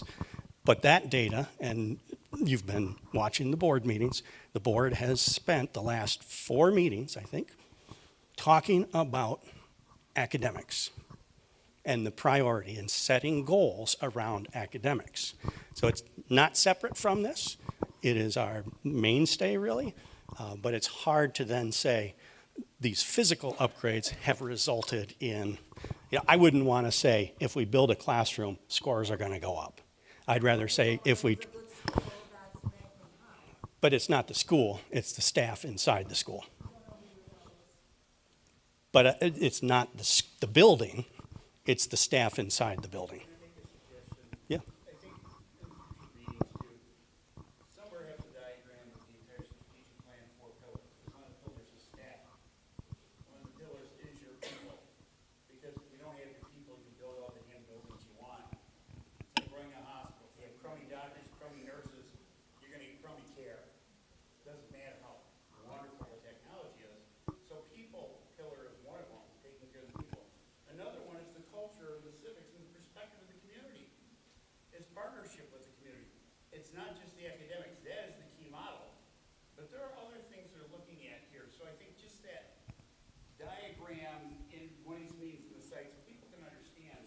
I think, and again, you said it best, going into the future, I'm 70 years old, okay? I grew up in Dearborn, Michigan, and I watched them dropping modules up at every damn school because nobody predicted the population was going to blow through the ceiling because Ford Motor was building cars all over the place, which since they're being built in Japan and Mexico and where else. But the reality is nobody planned for that. So I sat in classrooms when I was in high school, 73 students, because they didn't have enough room. Because the community and the boards did not project what was going to happen in the community. You're seeing the opposite here, folks. It's shrink drops, and it's not because we're all bad people and everything else. It's we've all determined, it costs a lot of money to raise kids, to raise them up correctly. So I'm not going to have a dozen and a half. You know what? I'm going to maybe have 2 or 3. Maybe 1, maybe none. But the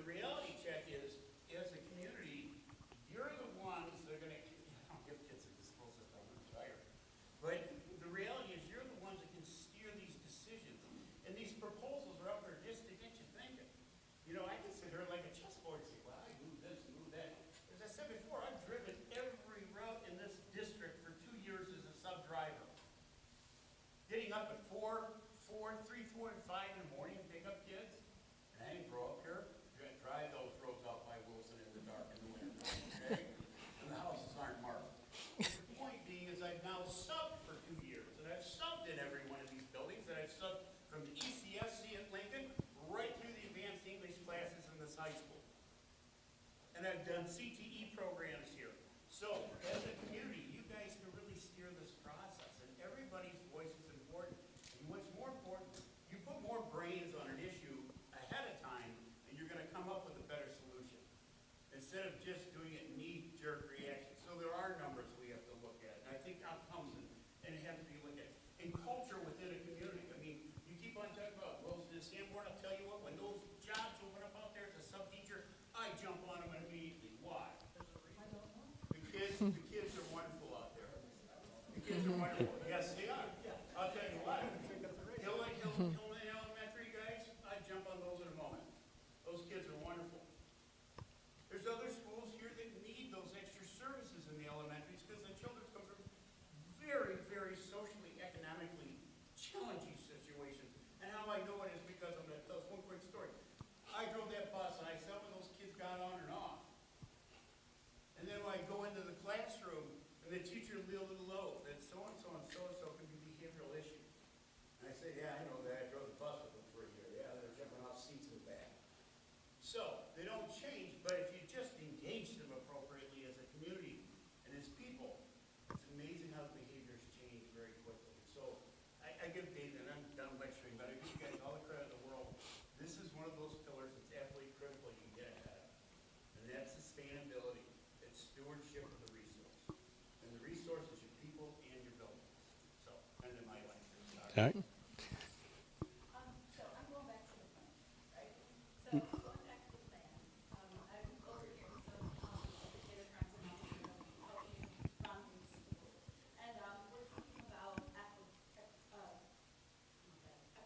sorry. So like, I gotta go back to my phone so I can actually see the graphs that are there. Sorry. We're talking about, like we're talking about Wilson and Sanborn having 5, 6 out here and then bringing everybody else in for 5, 6 at Notre Dame, which sounds really great to me. But then we're talking, yeah, like for 5, 6 out in these schools, are they gonna have band? Are they gonna have art? Are they gonna Right. have all the things that you normally get on the junior high level? Because that's really important is that these kids get this. Right. And in scenario 2, again, the disjointedness, you had mentioned the outdoor plan and stuff. We don't want any kids to miss out on that. And you Yeah. need to be part of that education. Fair. So, as far as these go, we're separating kids the same age, because I love what you said about the fact that, because my kids go to Besser, so they have the 3 tiers, so they have the 3 people that are rotating. Yeah. And they're learning from 3 different teachers instead of just one, and Yeah. I love that concept, and I know there's probably a lot of data driving that. So the mixing of those grades is great, but it's when you're separating those grades out into the more rural schools, we wouldn't want those kids to miss out on anything that's happening in the bigger population schools. So Yes. you guys keep that in mind when you were talking about how these scenarios work. Yes, and that's why in terms of feedback, we've got a couple of different layers of feedback. Once you all take a look at our survey, you'll see some of those individual points highlighted in terms of, what are the things that are most important to each one of you. So I would encourage everybody to please take the survey, because that's when we get a little bit more granular in terms of the different aspects of these scenarios. Yeah. If I could just add a little point beyond that. Yeah. I've mentioned before, I grew up here, and I think one of the cool parts of our community that makes Alpena a special area is once we leave elementary school, we do all combine into junior high and high school. And I think that sort of develops a cohesion, not only between our students and our educators, but also in our town. So separating that too gives a little bit, for me personally, just Yeah. like that equal deficit for what he's trying to bring up, which is the sense of community, the sense of belonging to each other, the sense of raising each other up. So is that also a thought? Like, Oh, yes. Like can 5 and 6 fit at the junior high if you take the housing? Yes, they can. They can, yes. Yep. One over here. As a board member, just a little, not to speak on behalf of the board, but just myself, when we make little decisions, we just recently, when we talked about like paving of the Gordon Road parking lot,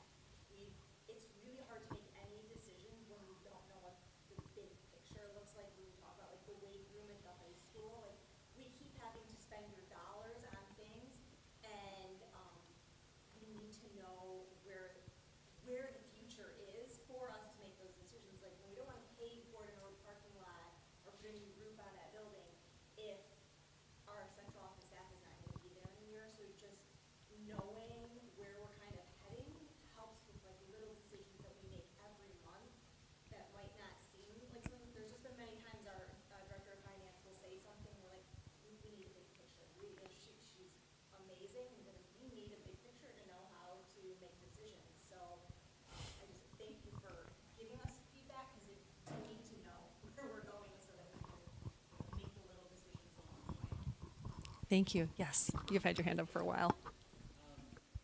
I'm playing catch up. I'm new to the area. I've only been here since late August. So I may say something that, was already discussed 4 or 5 years ago or something, but I'll be honest, I'm not a huge fan as an educator of these two scenarios, but I'm trying to think of scenario 3, 4, 5, and 6. Yeah. And I guess my big question is what's our goal?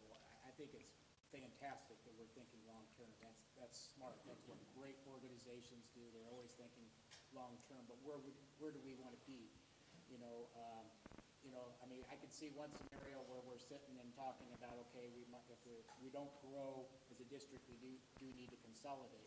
But are we trying to grow? Are we thinking about with the communities? Is our goal to reach out to the businesses and try to make this an area that attracts new businesses, that brings in new families and increases? I used to work in Flint Community Schools, and they went from 40,000 kids to less than 3,000 kids. So, one of their big things is we got to attract new people. We got to bring them back. Yeah. That's the only way to do it. So, this is a wonderful area. It's an amazing area. I'm glad that my family's here and I'm raising my family here. This could be a great destination place. And, we obviously want to create and want businesses to know that we can provide them with the talent that they need for their businesses. So that could dictate a lot with what we do with schools. You talked about place-based learning. I think of project-based learning. Yeah. The curriculums were driven by project-based learning. There's lots of different things that we could do curriculum-wise and so forth, but I think it's going to be all driven by what's our end game. What do we want to be 10 years from now? Because I'll be honest, my biggest concern that I have is the age of the buildings. Again, I don't know all the information. I'm just new to this area, but the buildings are older than I am. And, I'll let everybody know I'm 50. And so, you got buildings that are older than me, and I know at the age of 50, I'm starting to feel it. So I'd be worried about in 10 years where are those buildings going to be, and I'm sure you already have these discussions.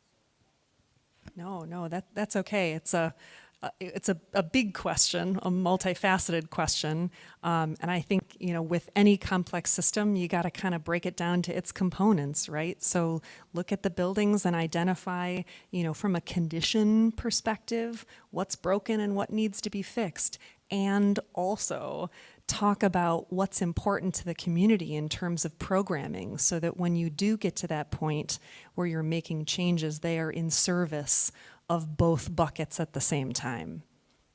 Yes. As we're planning for the future, in both scenario 1 and 2, the partnership program already doesn't have enough space in their current location.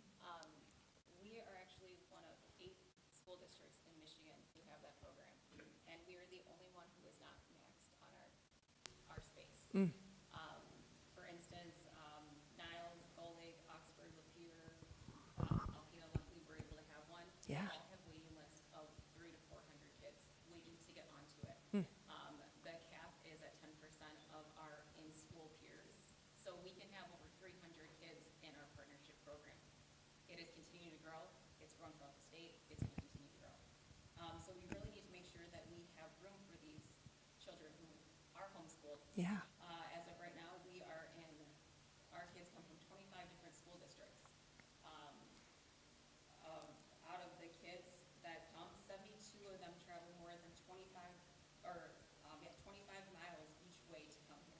We have kids come from Gaylord, Mackinac, Oscoda, and also in that the average travel time per miles is 36.5.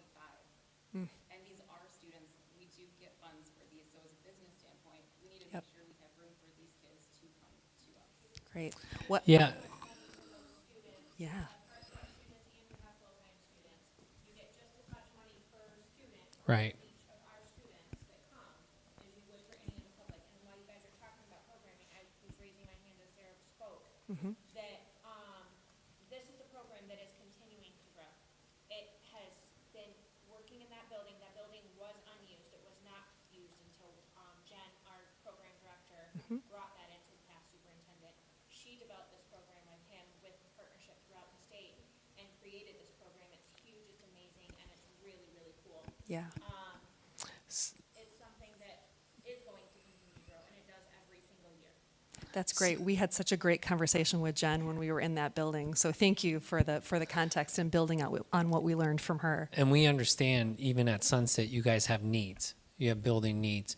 Gull Lake is one of our clients, and it's ironic. We are meeting with that program because they're in Bedford Elementary, and it's similar to Sunset, and we are meeting with them now. They need to add on to that building, and they have storage needs. They have a lot of needs. So and those are the discussions we'll continue to have. But in the interest of time, we have taken a lot of your time, and thank you for that. We've had a lot of really good input, but I encourage you to please send questions. We have a survey. Do we have the QR code? We do, yes. And it'll be on the website as well. But at the very least, we encourage you and talk to your neighbors to take this survey. And then also, the information you would like to see, the questions you have, the things that you may resonate with on the current scenarios, and the things that you just absolutely do not agree with, we want to hear from you. So that's your homework. We're giving everybody homework. Thank you for the time. I'm sorry. Well, okay, we got one. You have the last question for the evening. Okay? Yes. And I hope you can hear me. We can. Couldn't hear half of you. Oh, I'm so sorry. I am a retired teacher of 30 years. I've taught K through adult. Thank you. And I really want to commend Superintendent Landau and all of your staff for what you're doing. I have seen, I taught in the public schools when it was 2000. And we had all those, what do they call them, buildings that were. Yeah, 35 kids in a classroom. I'm sorry, after 24, it becomes crowd control. Your focus on needing good staff is key. I want every single person here to think back to their grade school and what is the most important memory that you have. Was it a chair or a building? Raise your hand if it was a person or a teacher. Yeah. And what you are doing and getting input from teachers is key. Yes. Now, way back when I was hired, we had a principal called Dr. McGavin. He made sure every student had a hands-on class. Now, I'm not talking about computers. And also, I taught all the English subjects and all the art subjects except Julie, okay? And I have a master's degree in humanities, but my interest is the development of the human race. Yeah. Now, what I see going on in children's lives today is of great concern. And as an art teacher, K through adult, when a child sits down to create art, they go and they bring out something that they don't realize they have, and they express it. And that gets it out, and it helps them cope with whatever it is.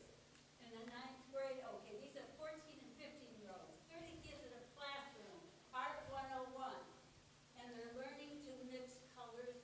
You could not hear a pin drop, or you could hear a pin drop. They just get engrossed in it, and is it just the mixing of the paint? No. It's what's going on in their head. And then they have to think what to do with that paint, what color, all the decisions that go to creating a work of art creates activity in the brain, eye-hand, mind coordination, and I want to see art. Now, we have a football team. They practice all week. Where do they go to perform? This big lighted football field. We have musicians, music students. They practice all week. They have a concert. What has happened to the showcase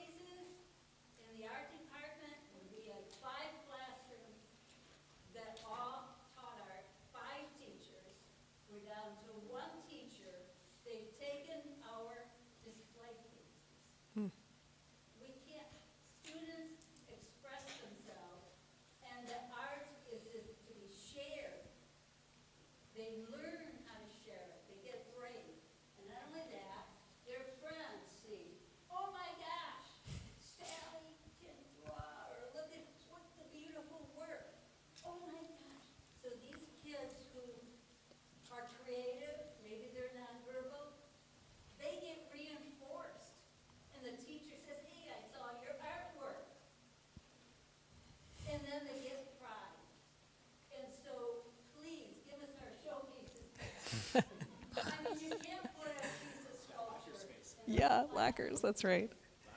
Yep, that's right. Thank you. Thank you. Thank you for Yeah. that. Oh. Oh, so we'll let, thank you. Why don't we Thank have a you. student end the Yeah. night? Yeah. Actually, in response to that, I'm the president of student council here at the high school, and we're actually currently leading an initiative to redo all the posters and redesign and do all of that around the high school right now. So that's something we can incorporate, and we're going to work with Ms. Parole to kind of, and Ms. Pilarski. Yeah, we're going to work with the digital media and the art teacher to redesign the posters. So that's something we're working on, and we can incorporate some of those art pieces into the design as well. I love Thank you. that. Thank Thank you. you. I love that. That's called commercial art. I have students who are selling paintings for thousands of dollars. I have students who are teaching art, and I have students who are entrepreneurs. Sorry. Art is Yeah, no, that'd be bad. not only as an expression, but as a career. Thank you, Mary. And thank you all. This is really the beginning of a dialogue that is looking forward. So truly appreciate you being here. Just getting some feedback from those watching the online.